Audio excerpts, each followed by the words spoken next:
Баршаңызды мына алда келе жатқан журналистердің кәсіби мерекесімен шын жүректен құттықтаймын. Мынау Жайық пресстің қызметкерлерінің осы журналистер күніне орай ұйымдастырып жатқан ең басты шарасы деп біз өзіміз есептейміз. Себебі бұл кітап біздің баспасөздің бастауында тұрған бабаларымызға құрмет, солардың еңбектерін қайта жаңғырту, болашақ ұрпақпен қайта қауыштыру. Біздің еңбегіміз сол екі ортадағы алтын көпір болу. Осындай маңызды мейрам қарсаңында осы бабаларымызды қайта тірілткендігіміз біз үшін де өзіміз үшін де үлкен бір қуаныш мәртебе болды. Сондықтан осындай қуанышымызды мінекей біз алғаш рет халықпен бөлісейін деп отыр. Бірақ бірінші кезекте бұл қуаныш осы Жайық пресс қызметкерлеріне өте жақын. Себебі бұл газет бірінші кезекте Дұрыстық жолы газеті, Орал өңірі плюралия газетінің бастауында тұрған газеттер. Егер біз осыған дейін Қазақстан газетін, Ұран газетін, Хабар Известия газетін, Қазақ дұрыстығы Киргизский правда газеті болса, мінекей солардың заңды жалғасы болған Дұрыстық жолы газеті. Біз осыдан 3 жыл бұрын дәл осы маусым айында Мәскеуде болдық. Сол Мәскеуде жүріп, газетіміздің 95 жылдығы қарсаңына газетіміздің басындағы ең алғашқы номерлерін іздейік, табайық, елге әкелейік деген ниетпен барған болатынбыз. Сол барған сапарымызда осы газеттеріміздің көшірмелерін тауып ала келдік. Сол кезеңдегі біздің қуанышымыз қойныма сыймай, сол Мәскеуде жүріп қуанғанымызды көрсеңіздер, біз бір үлкен бір алтын тапқандай сол кезеңде қуанған болатынбыз. Сол кезеңде де айтып едім, бұл бір күнде тапқан ісіміз болашақта кемінде 1 жылға атқарарлық іс болады деп. Шынымен де мінекей қазір 3 жыл өткен екен осыны тапқанымызға, мінекей 3-ші жыл деген кезеңде бұл Дұрыстық жолын біз жинақ етіп, кітап етіп шығарып жатырмыз. Жалпы кез келген ел үшін қызмет еткен тұлғалардың бүгінгі бізде ұрпақта негізінде хақы бар. Ал баспасөз саласында қызмет еткендердің тап біздерге 2 есе хақы бар. Себебі олардың атқарған істерін бірінші кезекте білу, тану, ұрпаққа насихаттау, ол біздердің парызымыз деп біз бүгінгі журналистер қауым білеміз. Бүгінгі күні мінекей біз осындай парызымызды өтейтін жақсы мүмкіншілік, мінекей осыны өтеп елменен жария ету үшін жиналдық. Бұл жерде отырған, бұл жердегі қонақтарымыздың ешқайсысы да бізге бөтен емес.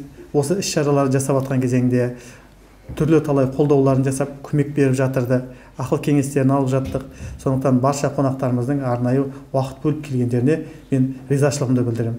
Енді бірінші кезекте бұл кітаптың қазір шарамыз жалғастырмас бұрын мына дұрыстап тұрып лентасын кесіп алсақ деп ойлап едім. Осы құрметті осы кітаптың тұсаукесерін кесуді мен Дәулеткерей Атауылына және Айжан Нұрғалиқызына бергім келеді.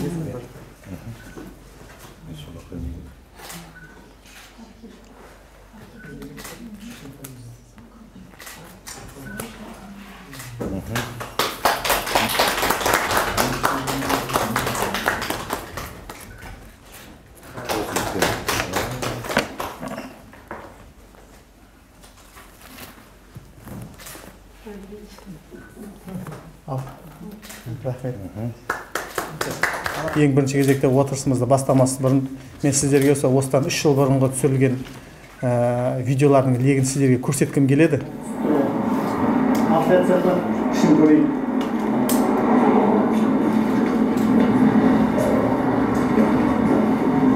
Атқаннан осы бүгінгі сағат 4-ке дейін, кешке дейін осының ішінде қарадық.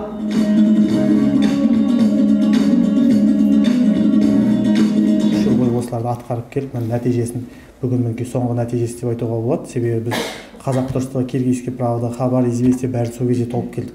Дұрыстық жолы. Мінекей сол тауып келген газеттеріміздің барлығын жылына бір-бірден міндетті түрде шығарамыз деген өзімізге іштей жоспар қойдық та, сол жоспарымыз бойынша мінекей бүгін 3-ші жылы Дұрыстық жолы газетін шығарып, осы сіздерге ұсынып отырмыз. Бұл жерде бұл газетті шығаруға көптеген әріптестерімнің еңбегі сіңді. Ең бірінші біз баспасөздің тарихын іздестіріп бастаған кезеңде бұл жерде Жанат Тоқтарова плюралия газетінен ең бірінші бүкіл жерге электрондық запрос жіберген Жанат. Ан жерде бар ма, мына жерде бар ма, біз жібереміз, айтам, андасы жібер, мұнда жібер, әрқайсының жауаптарын бәрін жинап алып келіп отыр. Содан кейін әбден таба алмағаннан кейін қалғандарын аяқтай баруға тура келіп, Қазыбек Құттымұратұлы баршаңыз білесіздер, бұл жұмыстың басы қасында түп түгелдей осыны атқарған, ұйымдастырған, аударған. Былай айтқан кезінде бүгінгі Жайық престе қанша кітап шықса, соның барлығы осы Қазыбек Құттымұратұлының тікелей еңбегінің арқасында шығып жатыр. Сондықтан осы жердегі барша әріптестеріме қолғабыс еткен шынайы алғысымды, ризашылығымды білдіремін. Енді біздің келіп отырған қонағымыз Дәулеткерей Атаұлы, өзіңіз бас болып келіп отырсыз. Қош келдіңіз. Алғашқы сөз кезегін сізге ұсынғым келеді. Сіздің де бізге бүйрегіңіз бұрып тұратындығын біз әрдайым білеміз.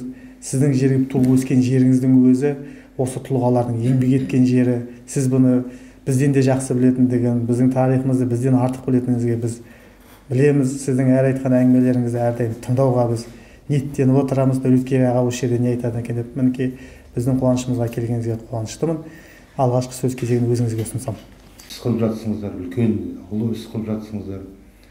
Жаңа өзіңіз айтып өттіңіз, ерім деп өткен, елім деп өткен ерлердің сөз білген жанда хақы бар деп. Ағылман Жорыковтың Исатай Махамбет баянысында осындай эпиграфпен басталады. Эпиграф осындай: осында да елім деген бір өткен адамдардың осы отырған бәріміздің мойнымызда да обал сауабы да, парызы да, борышы да бәрі де бар. Соны түсіне білгендік үлкен дүние деп ойлаймын.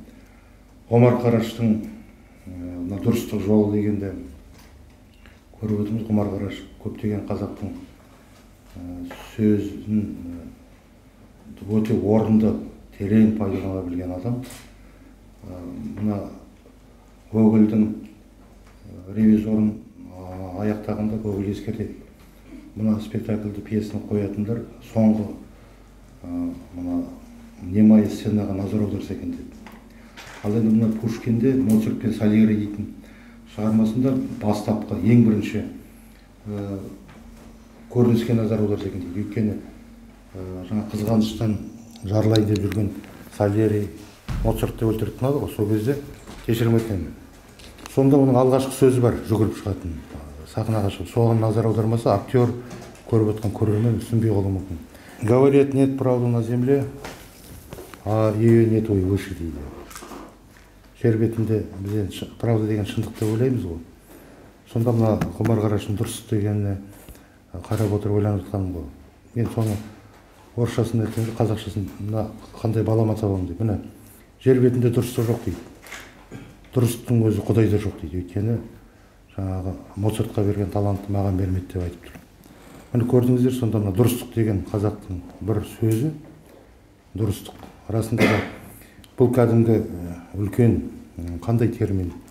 Бұл адамгершіліктің термині, имандылықтың термині, тағы қандай мына адамдардың әлеуметтік қарым-қатынас құралы бар.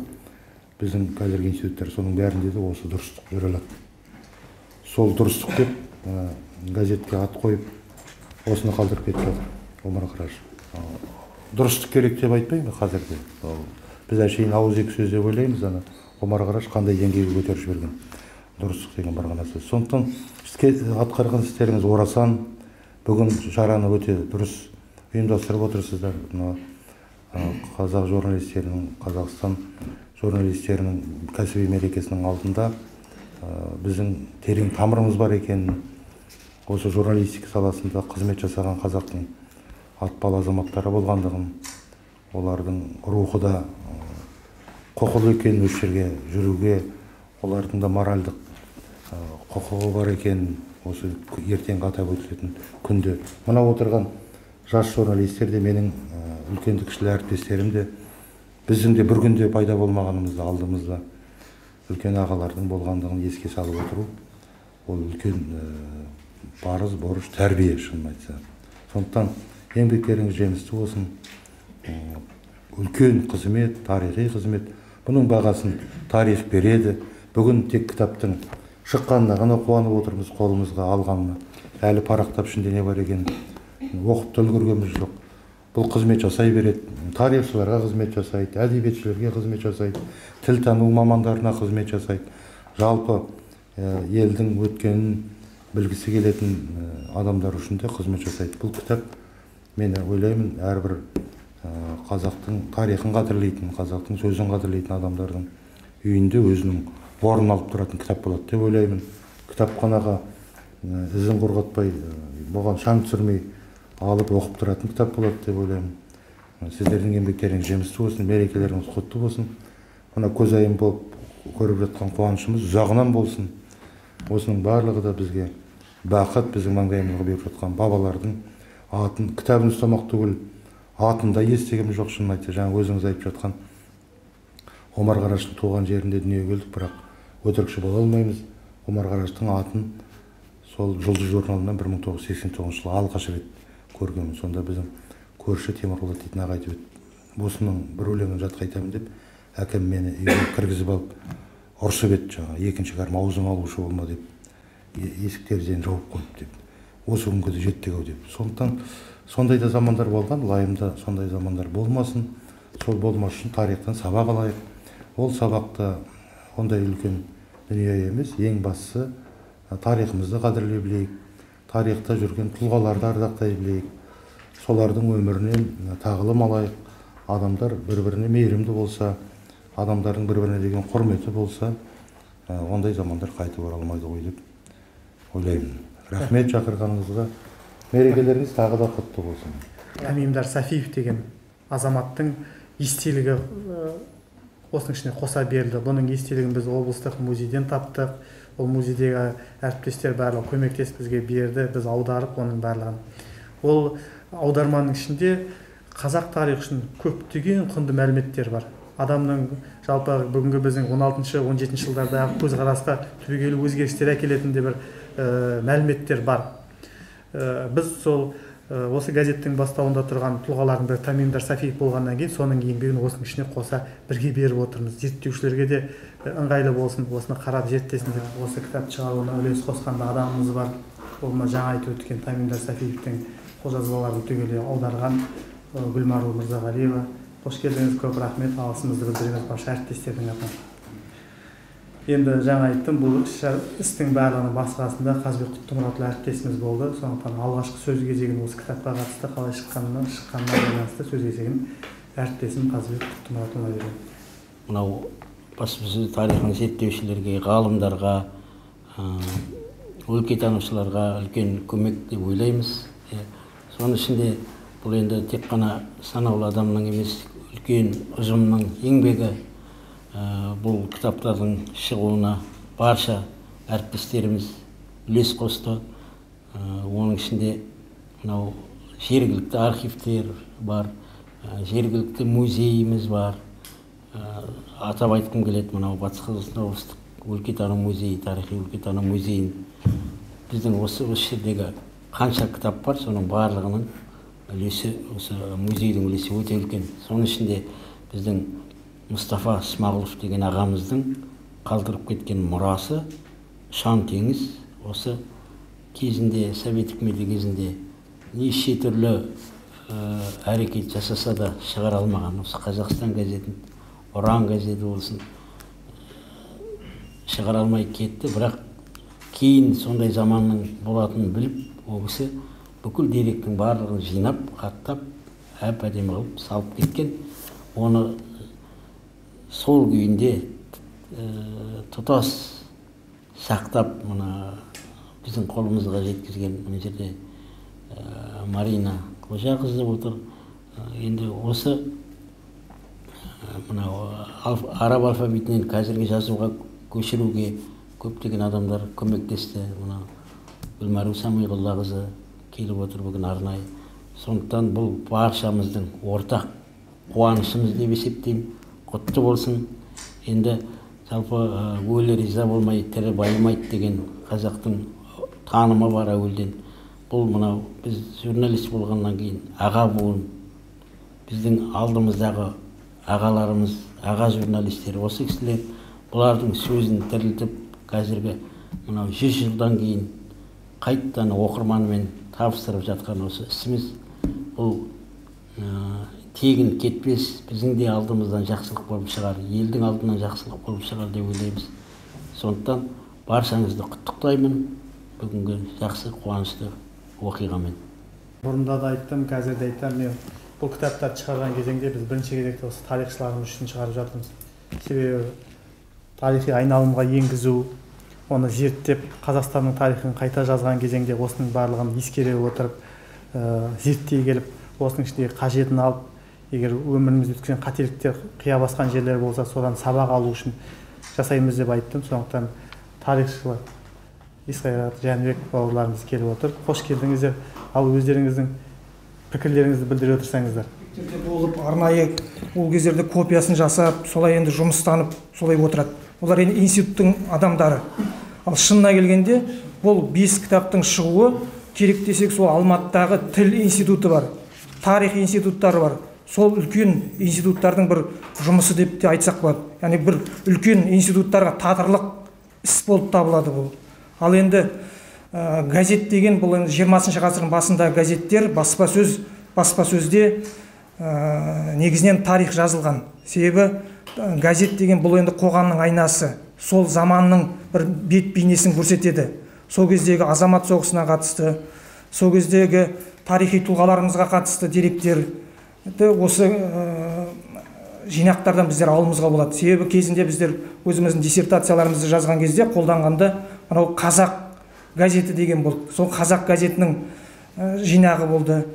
Содан кейін Сарыарқа, сосын мына журнал неден шыққан, Айқап журналының жинағы болды. Міне бірен-саран Алматыда сондай бір жинақтар шықты. Ал енді бірден осы 4-5 жылдың ішінде 5 жинақты шығару дейтін, бұл үлкен іс, үлкен жұмыс деп айтар едім. Бұл себебі бірінші кезекте жақсы ұйымдастыруға байланысты. Яғни басшылық жақсы ұйымдастыру, ал енді сонымен қатар жақсы дұрыс қаржыландыру, сонымен қатар енді бұл техникалық жағынан қамтамасыз етілгендіктің арқасы. Ал енді бұл жерде шыны керек үлкен қара жұмыс дейміз ғой. Оны аудару, оны көзінің майын тамызып отырып қағаз бетіне түсіру, әрине ол да үлкен жұмыс. Сондықтан жаңа Гүлмәру Самиғұллақызын айтып жатыр, Қазыбек Құттымұратұлы бірінші кезекте енді осы істің басы қасында жүрген, осы аударма жұмыстарымен айналысып жүрген осы кісілер деп айтайын. Енді Жантас Набиоллаұлы енді осы істің басы қасында жақсы адам жүрсе, енді осы іс бітеді ғой. Сол істің үлкен ұйымдастырушысы, осы қамқоршысы деп айта аламын енді. Себебі біздер баспасөз құралдары арқылы жалпы жаңалықтардан барлығынан көріп біліп отырамыз. Себебі осы жаңалықтар барлығы да Орал өңірі газетінде шығып, насихатталып, телевидение арқылы, интернет арқылы насихатталып жатыр. Сондықтан ендігі жұмыс әрине бұл енді тарихшылардың да үлкен міндет тұр деп айта аламын. Себебі бұл мақалалар енді былайша айтқанда тек жинақта тұр, ал енді оларды ары қарай өрбіту, оларды ары қарай бір мақалаларға арқау ету, белгілі бір оқиғаларға, белгілі бір тұлғаларға қатысты бір мақалаларды дүниеге келтіру, әрине ол тарихшылардың да жұмысы деп есептейміз болашақта. Сондықтан үлкен жұмыстар күтіп деп айта аламыз. Ал енді бүгінгі енді сонымен қатар мына журналистердің күні келе жатыр екен. Сондықтан сіздерді барша журналистер қауымын осы кәсіби мерекелеріңізбен құттықтаймыз. Араға тағы да сол аз ғана уақыттан кейін Дұрыстық жолы кітабының таныстырылымы тұсаукесері өтіп жатыр. Енді жоғарыда айтылып жатыр. Бұл аз ғана уақыттың ішіндегі біздің ғасыр бұрынғы осы өзіміздің жерін басып ауасын жұтып жүрген жердегі өлкеміздің тарихы түзілген шежіре мерзімді басылым. Газет халықтың көзі мен құлағы дейді, Ахметше айтсақ. Бір ғасыр бұрынғы сол замандағы тыныс тіршіліктің барлығы қағазға қатталып, тасқа басылып, оны сол дәуірдегі пайдаланған араб қарпін бүгінгі кириллицаға аударып, жинақ ретінде шығару. Бұл енді өте үлкен, мақтанарлық, қуанарлық, құптарлық іс. Жалпы қазақ газетінің тарихы, бұл ғасыр жарымнан 150 жылдай тарихы бар. Қазақ мерзімді басылым тарихы өзінің бастау бұлағын 1870 жылы сәуір айында шыққан Түркістан уәлаяты газетінен бастау алады. Ал енді негізгі гүлденген дәуірі бұл 20 ғасырдың басы. Жоғарыда видеороликті айтып кеткен Ғарифолла Әнес ағамыздың айтқан анау серке, қазақ азғана уақыт шықса, азғантай шықса да, немесе кейінгі өзіміздің Қазақстан, Айқап, тағы басқа газеттер сол 20 ғасырдың басындағы қазақ халқының басынан өткен сол кезеңдегі қоғамдық саяси өмірдің барлығын қағаз бетіне түсірді. Жалпы қазақ баспасөз тарихы 20 ғасырда да кеңестік дәуірде зерттелмеді емес, зерттелді. Сол кезеңдегі идеология шеңберінен аса алған жоқ. Оны көзі ашық, көкірегі ояу саналы азаматтардың барлығы біледі. Бұған жаңа леп берген, жаңа толқын берген бұл тәуелсіздік, егемендік. Оны барлығымыз білеміз, мойындаймыз.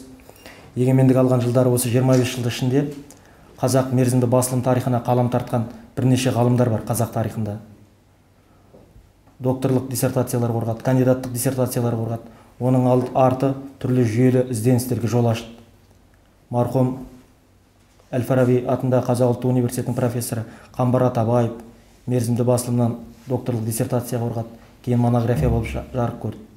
Немесе жаңағы видеороликте сөйлеген күні бүгін ұлттық ғылым академиясындағы Шоқан Уәлиханов атындағы тарих институтының директорының орынбасары Смағұлова Светлана Адепқызы докторлық диссертация қорғады 20 ғасырдың 20-30 жылдардағы мерзімді басылым тарихынан. Кейін монография болып жарық көрді. Немесе Астанадағы Данагүл Махат 1926-50 жылдардағы баспасөздегі сталиндік әкімшілік жүйенің енгізілуін диссертация қорғады, монография болып жарық көрді. Немесе бұл ары қарай тізім тізбектеле береді. Яғни тәуелсіздік алған жылдар ішінде тарихымызда мерзімді басылымның ұлт тарих үшін маңызы айшықты түрде айқындалып, жазылды, сараланды. Одан кейін зерттеу бір бөлек, одан кейін оны сол мерзімді басылымдардың жеке түпнұсқасымен аударып, факсимилесімен қоса аудармасын беріп, жинақ етіп шығару, бұл енді үлкен іс. Жоғарыдағы Ғарифолла Әнес ағамыз басқаратын Арыс баспасынан Қазақ газетінің 1913-18 жылдар аралығында шыққан Қазақтың төл газеті, ұлтымыздағы маңдай алды.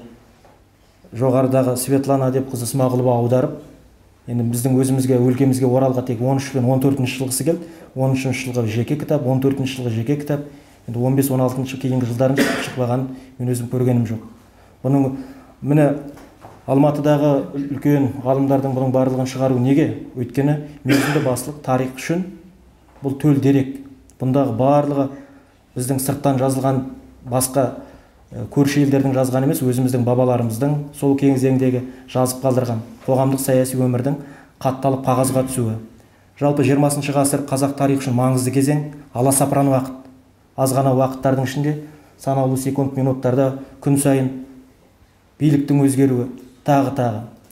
Соған байланысты бұл басылымдардың деректік маңызы жоғары екендігін айтқымыз келеді. Өмір жолына қалам тартқан тарихшылардың барлығы мойындағандай, көптеген ғылым білім ордасынан шыққан көп қайраткерлер бөкейліктен шықты, жасыратын жоқ.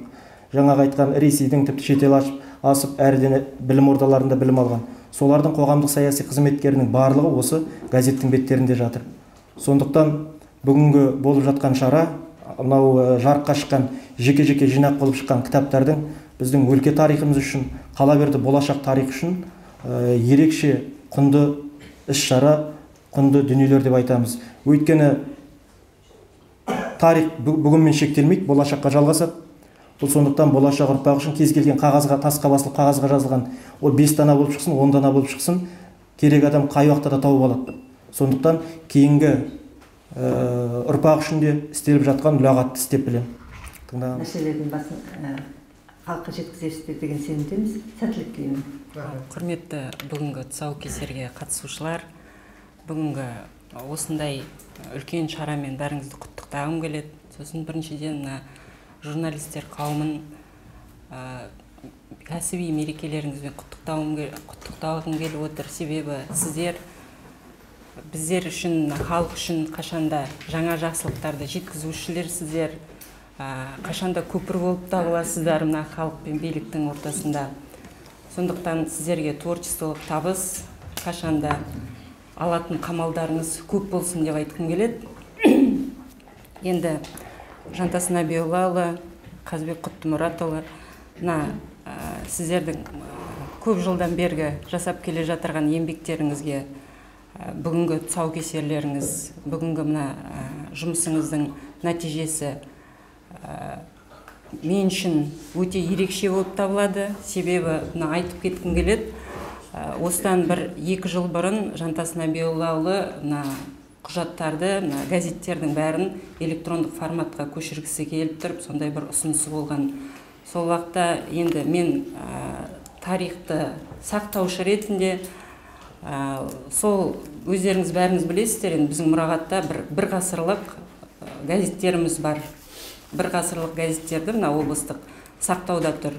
Енді жағдайларын айтпай-ақ қояйын, енді қандай екен. Енді бәріңіз де жұмыс жасап жүрсіңіздер, білесіздер, сонда жанашыр болып, енді осы газеттерімізді ары қаратай сақтап қалуымыз керек қой, қашанда электрондық форматқа өткізуіміз керек. Соларды қалай жасаймыз? Керекті техникамыз жоқ, тағы да басқа да жағдайларымыз жоқ деп жатырғанда, Жантас Нәбиулламен сөйлескенде Жантас Нәбиулла айтқан: сіздер біздерге беріңіздер, біздер электрондық форматқа өткізейік, сосын сол электрондық форматпен сіздер жұмыс жасайсыздар деп. Енді 1 жылдан асып кетті, сол жұмыстар біздерде жасалып жатыр, уже соңғы нәтижелеріне келе жатырмыз. Алла қаласа, ол жұмыста біздерде бітеді деп. Сосын Жайық пресстен алып отырған электрондық форматтарды біздер өзіміздің сайтымыздың шығарып, электрондық нұсқаларын шығарып отырмыз. Енді ол бүкіл жұмыстардың бәріне де сіздерге көп рахмет айтқым келеді. Себебі зерттеушілер үшін де, тарихшылар үшін де, барлық халық үшін бұл жұмыс өте игі деп санаймын. Енді бүгінгі нәтижелі жұмысыңыз құтты болсын. Қашанда Жантас Нәбиуллаға айтып жүремін, сізде креативтік ойларыңыз өте көп. Басшы ретінде, енді басшы қолдамаса көп идеялар жасалмай да қалып жатады. Енді сіздердің сол креативтік ойларыңыз көп болсын. Қашанда творчестволық табыс, жұмыстарыңыз тек қана игілікте болсын. Осы Жайық пресс ұжымына бүгінгі шығып отырған еңбегіңіздің жемісі құтты болсын деймін. Алда тек қана осындай халыққа керекті дүниелерді шығара беріңіз. Сонымен қатар келе жатқан журналистер күнімен барша журналистер қауымын құттықтауға рұқсат етіңіздер. Енді осы кітапқа азымыз болса да қолғабысымыздың тигеніне өте қуаныштымын. Бұл енді осы сіздерді жаңағыдай дұрыстық жолы, тағы да басқа Өке Ордасынан шыққан газеттерді іздеп тапты деген кезде қуанышымызда шек болған жоқ. Жаңа Орал өңіріне шығып, осындай жерден табылған екен дегенде қатты қуандық біздер. Және де бұл табылған нәрсенің сол күйінде жатып қалмай, осылайша көпшілікке таралуы одан да бетер қуантып отыр. Еңбегіңіз жана берсін деп айтқым келеді. Рахмет сізге. Қолғабыс еткен бірінші әріптестеріне алғыс хатты табыстауды жөн санай берсін, оны табыстауға мақсат етіңіздер. Құрметті Гүлнару Самиғоллақызы, баспасөз ғана емес, ел тарихының күрделі бір кезеңге сәуле түсетін жаңа жинақ «Дұрыстық жолы» газеті атты құнды кітаптың өз дәреже деңгейінде құрастырылып, басылуына сіздің де қосқан үлесіңіз мол. Сондықтан осы еңбегіңіз үшін алғысымызды білдіре отырып, алдағы уақытта деніңіз сау, өміріңіз мол бақыт пен шалқар толы болып, жаңа табыстарға қол жеткізе беруге тілекшімін. Сонымен қаламсақ, журналистермен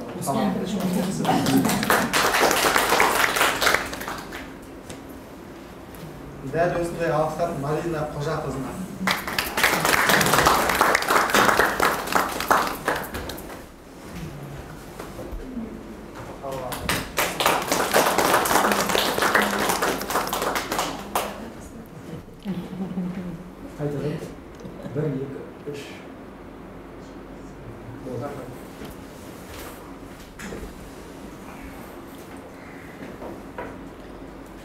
Дәл осындай алғысхат Арман Инаятұлына.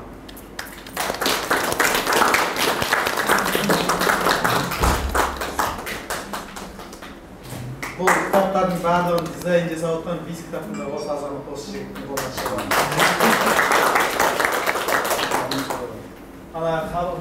Қызыл кітапты шығарған кезеңде факсимилемен бірге шығарамыз дедік. Бірінші бір дизайн жасап, 900 беттен 1000 беттің үстіне кетіп қалып, одан кейін қайтадан жартысын алып тастадық. Сөйтіп әрдайым бір құрғызамыз, содан кейін қаржымызға байланысты жоқ мына жерлерін алып алыпса дейміз, күні түні бір жұмысын 10 рет жасайды. Енді қазір Тұмратұлы қалып қойыпты, келмей қалып, бірақ оның өзінде бөлек тапсырып. Бұл жерде Ерсайын Қалыпұлы деген азамат бар, бұл Бөкейордада, ол кісі ортамызда бірақ қазір жоқ. Ол кісі де осы дұрыстық жол газетін араб әліпбиінен аударған азамат еді.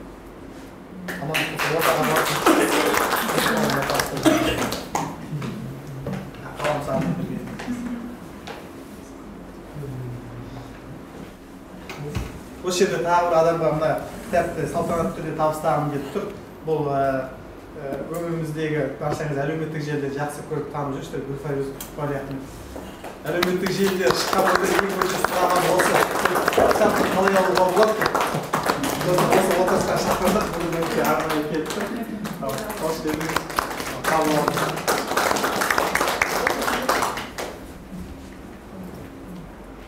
Құрметті әріптестер, мен жаңа басында айтып өттім ғой, бүгінгі іс-шарамыз біздің журналистер күні қарсаңындағы ең маңызды іс-шарамыз. Себебі бүгінгі біздер қазір ойнақ күліп тойлауға толық мүмкіншілігіміз бар.